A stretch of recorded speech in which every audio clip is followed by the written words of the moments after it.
Okay, Dark Lord here with another little brief explanation about the Spinoza God, if you like, the nature. We all know that nature is Satan's church is another classic interpretation. And so where does that leave us? Somewhere between the nature and the nature. Well, what you could say in a sense is that, dimensions of existence are one thing. Actually, there are five things. That's why we have five Platonic solids and five types of space. Now, the reason, if in the Vedic knowledge they're missing all of this, is because they think the fifth element is called space. So we agree with us on the other ones, but they've lost the Platonic knowledge, or they've never received it. And so therefore we have five Platonic solids.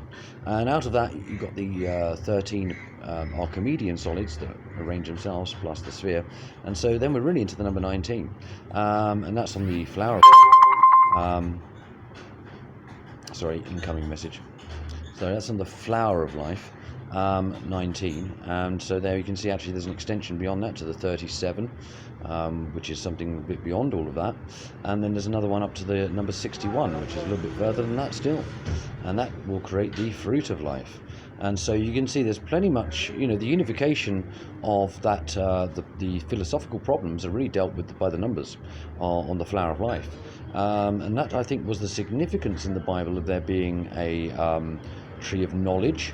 Yeah, and once you get the knowledge, then you get access to the tree of life and the ambrosia and the immortality and all of that stuff. So, really, knowledge is an important aspect of the thing, and so that's why we strive for these philosophies. But just as in the point of infinity, just to clarify that one, let's have a look at it like this. If I take a sphere, right? Yeah, you can see that if I hold it up in front of me, all I can see is one side of that sphere. Exactly one half of it will be obscured, and I could turn the sphere 180 degrees and I'll still obscure the other half. There's no way that I could say that the other half is there. I can just assume it's there. Now think about this. If I can place a point anywhere on that sphere. There's an infinite possibility actually, where I could place a point on that sphere. And when I do place a point on that sphere, it will be the center of that infinity. So when we place the point at the center on the surface of the sphere, there is an opposite point that is always going to be hidden. And that's the kind of the way that it works, really. And you can find that within the atom and all of that stuff.